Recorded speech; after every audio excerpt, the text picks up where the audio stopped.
Joining us is a man who's also no stranger to the Observer, businessman and consumer advocate Trevor Hosten. Pleasant good evening to you, Trevor, and happy belated Father's Day. Thank you most kindly as I reciprocate. Thank you. Looking at your article that was printed recently in one of the mainstream media, property taxes and quality of life, where of course you describe that when you look at all that is taking place, are we being served as citizens of this country as far as adequate water supply, garbage collection, education, so many things, infrastructure, healthcare, legal, and of course services beneficial to all communities. When you look at that, if you put that, of course, in perspective, then what will we be getting when it is that they have to dip into our pockets, our purse, our wallets, and get this money for property tax? How do you think it should benefit us, and do you think it will? It should benefit us, but the whole thing, Mike, is that citizens have lost confidence in the government. And whereas if we know we want a better quality of life, we would vote with confidence for property taxes and so knowing that's where the revenue is going to come from. But we cannot, we cannot go there and say, okay, give us the property tax, because we're not sure what's going to happen. When we look at the performance, the perennial performance over the years, there's no confidence. But, we have to get somewhere, and that's the reason why I'm contemplating the right answer to give you, knowing that we have to get somewhere, but we're not sure how to get there. The government's supposed to know after all these years that the central government system of being the overseer and the gatekeeper, as certain government ministers like to say, they should know by now that this old system there is not working. And they should have already established boroughs, probably over since 20 years ago.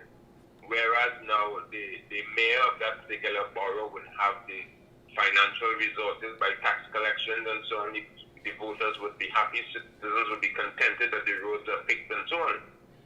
But when you look at the whole scenario of the way the road has been or has not been maintained for all these years over and over, and people have to burn tires and scream and shout and say fix the road, and they feel they're not being taken seriously, that raises a lot of questions as it relates to trust. And I want to agree with you, because again, the narrative seems to be reform and this is what you need to do. But again, the average citizen is in the dark as to, okay, when this money is collected, where is it going to? No one is coming to say, okay, your water supply, your community, the services that are there, the maintenance of your playgrounds and what have you.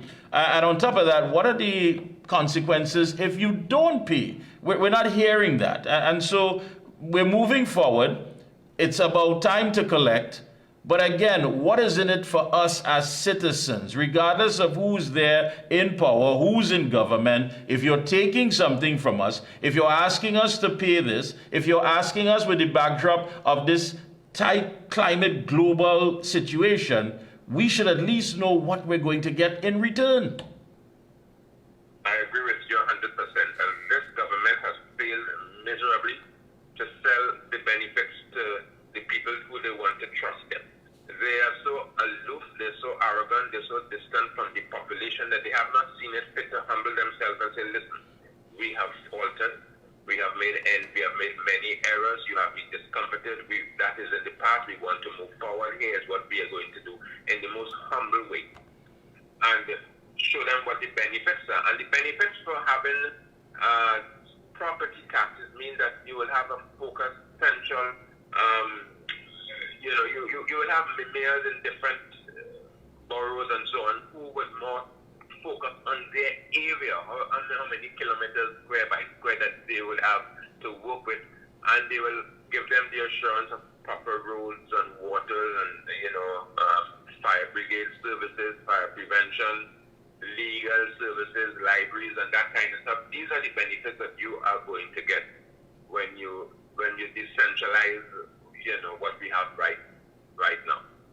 Yeah, one of the things you did put in your article is that unless the opposition desires to maintain the PNM's mantra of callous neglect, they have to accept that the collection of property taxes is inevitable if we are serious about improving infrastructure and not dissuade voters they seek to win at local and national elections by any means crafted. Expand on that.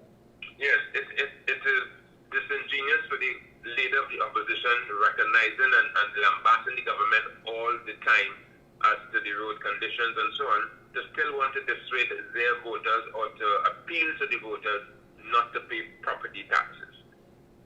Property taxes is something that is standard in all developed countries where people enjoy a better quality of life. So how on earth can you come now and make it an issue by crafting different means and measures saying that we should not pay property taxes? It has to be paid if we want to get the kind of life that I think that we should have, that I know for a fact that all our citizens are entitled to.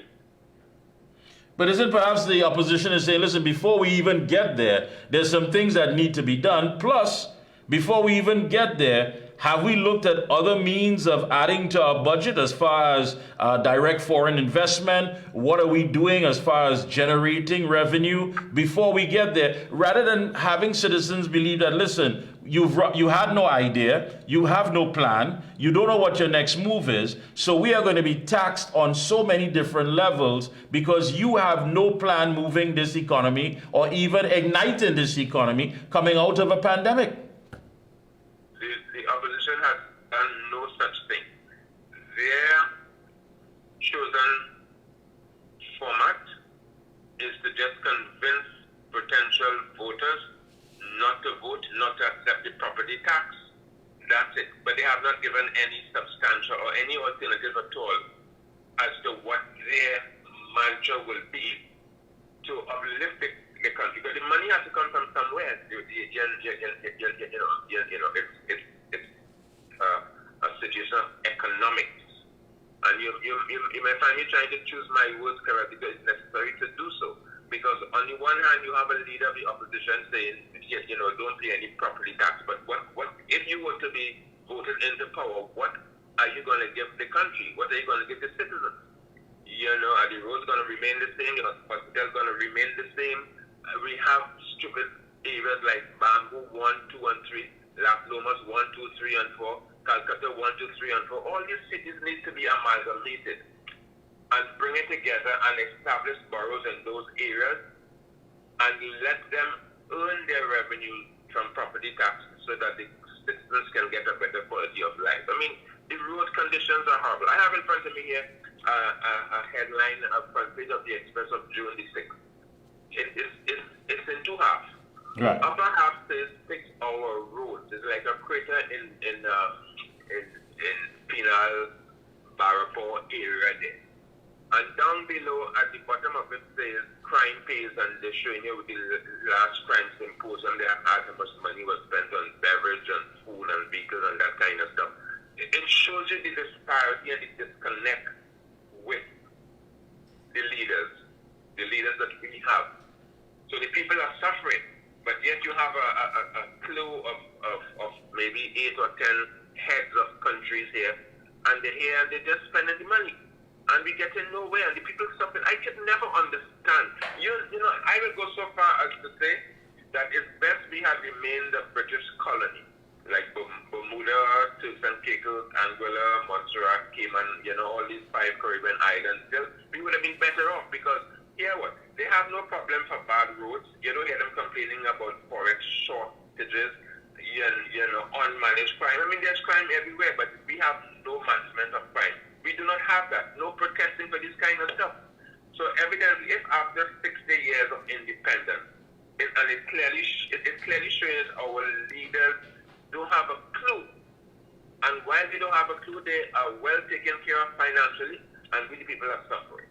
Yeah, one of the points that you also raised as well, and I've been saying it for some time, Our politicians travel and relish the infrastructures and quality of life with really no aspiration to better their country. And now, that's a statement, but if you expand on it, we're talking about a culture. Because in Germany and in many of these developed nations, if you look at the schedule, whether it be for the bus or the train or whatever system they're using to move people from one place to the next, the schedule itself is outlined. If it says 12:10, at 12:08, you are going to see either the bus or the train coming to your stop, right?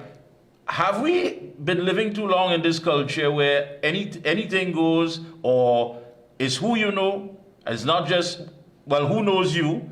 And all of these backroom deals and shady deals and hustling, to the fact that our culture is so entwined in that we lack the maturity to understand that in order for us to get what we all want as citizens, we have to let go of some of these bad habits. Beyond question. Jack Warner is the only politician I know who has traveled tremendously and came home and said he has traveled to so many wonderful countries. He would like to see his country, mature and advanced in terms of the aesthetics and that kind of stuff. Other than that, the other politicians go away and enjoy all these perks of office, and they don't seem to have a clear clue and understanding of what governance is all about. They see yeah, but Trevor, they make reference to that. They make reference to their travels. When I was in Germany, when I was here, when I visited Paris, they make reference to that. But when they make reference to it, do they understand that the culture that is coming from, that has been cultivated, is totally different to what we have here? We're talking about accountability. We're talking about transparency. We're talking about people who are found with their hands in the cookie jar. There are dire consequences, and they think twice before doing it.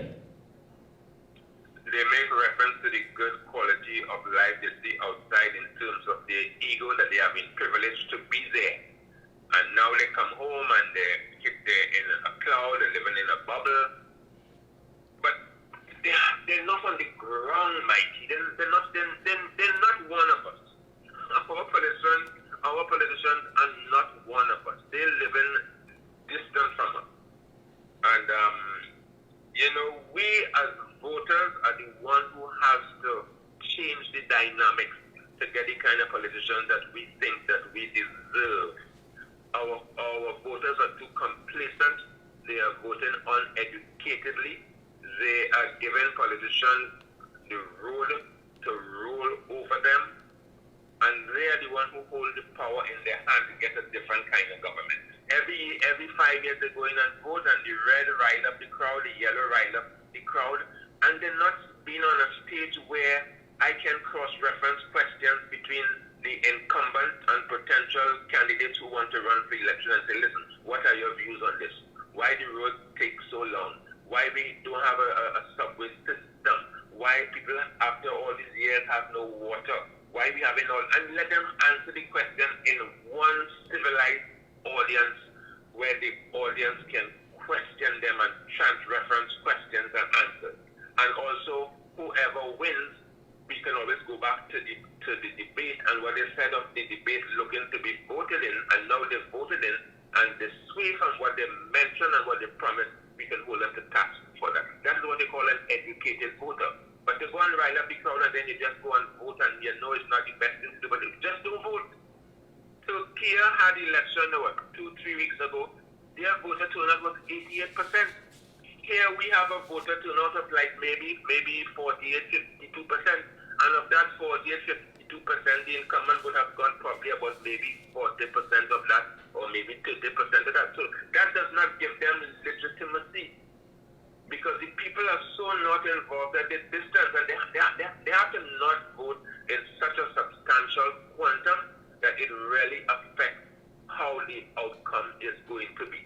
But just voting and the incumbent gets 30-40% and he feels he comfortably wins, he win nothing.